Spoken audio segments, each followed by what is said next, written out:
In the last edition of the Wrestling Degenerates, I discussed Sexy Star, a women's lucha libre star who then got her big shine in America just to let it all slip away almost immediately after she decided to go into business for herself and legitimately put one of her opponents in an armbar. We also discussed Teddy Hart, the outcast of the Hart family who has had many run-ins with the law and also had a documentary about him announced 5 minutes after my video was released. Couldn't make it up. And we discussed Joey Ryan, a wrestler who played the character of a sex pest and ended up being the exact same in his true persona. In this episode today, we're going to be discussing 3 wrestlers who have gained distinct reputations in the wrestling world for their actions and the things they've done. Like the video, subscribe, and let me know who you want me to talk about next. Let's go. Patrick Clark was a contestant on the 2015 edition of WWE Tough Enough, a reality game show where the winner earned a WWE contract.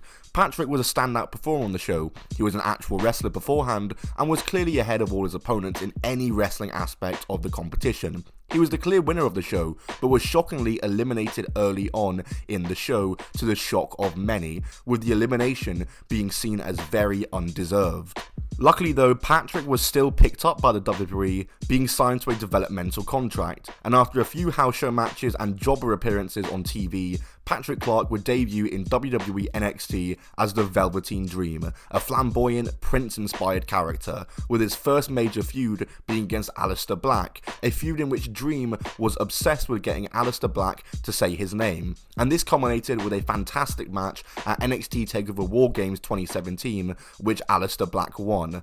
After the match though, Black got on the mic and said Dream's name as a sign of respect, and from here, Velveteen Dream had become a fan favourite. His in-ring work was solid, he was charismatic, and many thought he was destined to be a big star in the WWE. He was still young and had heaps of potential. He won the NXT North American title in 2019, his first title in the WWE. He lost it 7 months later, but he was still destined for greatness.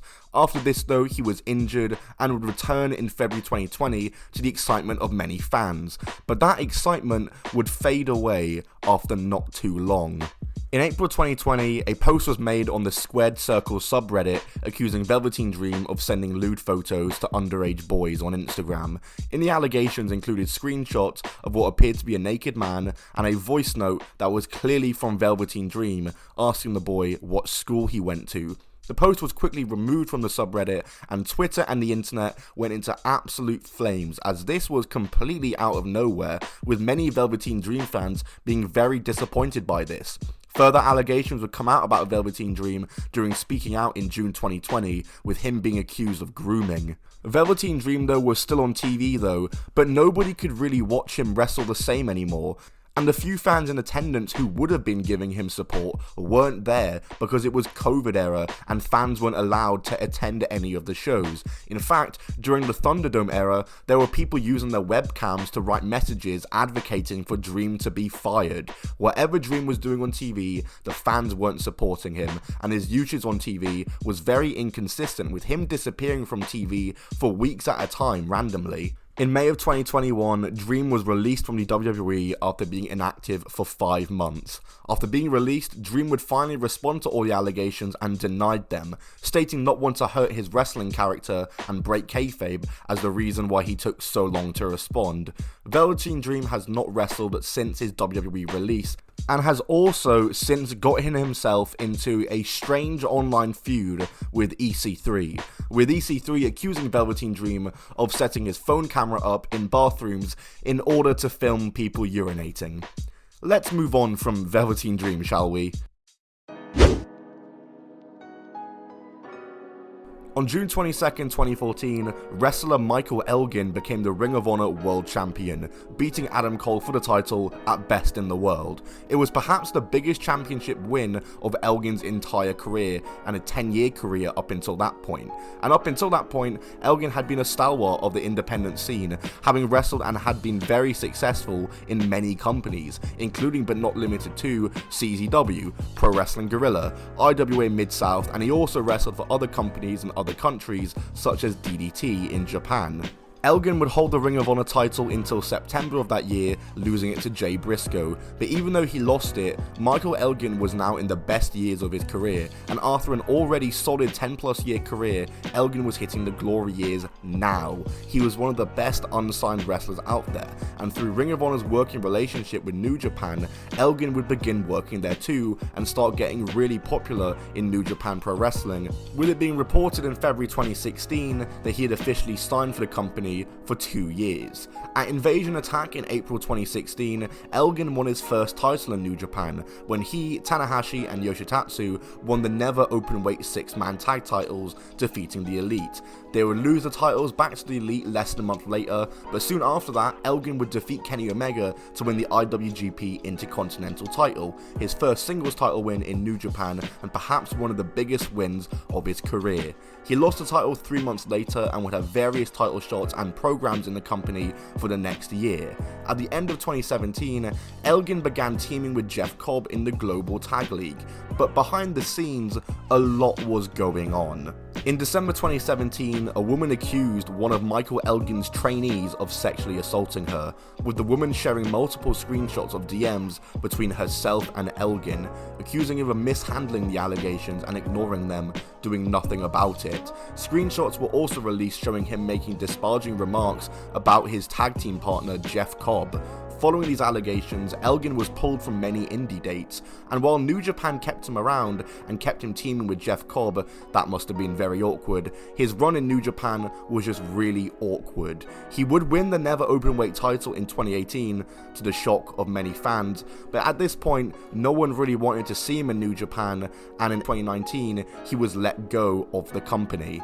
He was signed by Impact though that same year, which was seen as a really weird move by them. He didn't really do much in Impact, and during the speaking out movement in 2020, the allegations against Michael Elgin would resurface, as well as new allegations of him sending explicit photos to a woman were surfacing too. He was suspended indefinitely and eventually fired by Impact as a result. But once again, in 2022, after 2 years of inactivity, a company randomly decided to sign Michael Elgin again, with Elgin making appearances for Pro Wrestling Noah and winning the GHC tag titles. However, 2 months later, he was stripped of the title and removed from future Noah shows due to his run-ins with the Japanese law. The crimes he committed, you ask? Shoplifting protein powder. Chase and Rance began wrestling in 1999 across the Florida independent scene, and would do so for many years, even making appearances for the Orlando-based TNA on episodes of Impact as a jobber in the early to mid-2000s.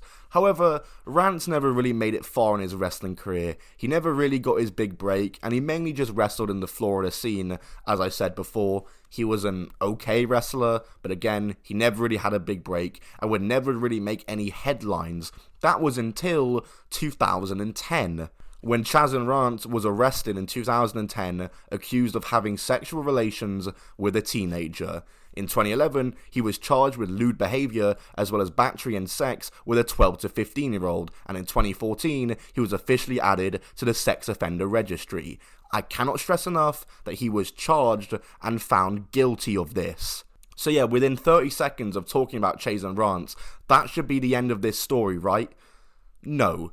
Because following his arrest, he would take a whole 7 months out of wrestling, according to Cage Match, and then just simply came back. And for some reason, people were just fine with it. He was actively wrestling during his court case, and looking at his Cage Match, he wasn't going longer than a month without wrestling. As quick as he was arrested, found guilty, and charged, he was even quicker at returning to wrestling and keeping on going like nothing had ever happened. And soon after, he would also open the Team Vision Dojo, a wrestling training school in Orlando, Florida. That's right, a wrestling training school being headed by a literal sex offender. Many popular wrestlers to this day continue to shamelessly use the Team Vision facility, despite it being a very well-known secret who owns it. As well as this, the Team Vision Dojo continues to accept minors to train at the school with Rance, and Rance himself is one half of the tag team champions for the school's promotion,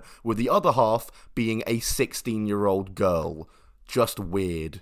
Team Vision released the following statement to bodyslam.net when questioned on this. Hello, Chaz and Rance was deemed guilty in the court of law in 2011 for actions that took place in 2008. During his time on probation, Chazen was in therapy, not allowed to interact with minors, and had to submit to drug testing. Chazen completed everything that was required by law and went back to training minors again, showing full knowledge of his past with parents. Chazen continues to be one of the best trainers in professional wrestling around, and there's no denying that. While the actions of the past look very bad, the future looks bright for all those that Chazen continues to help.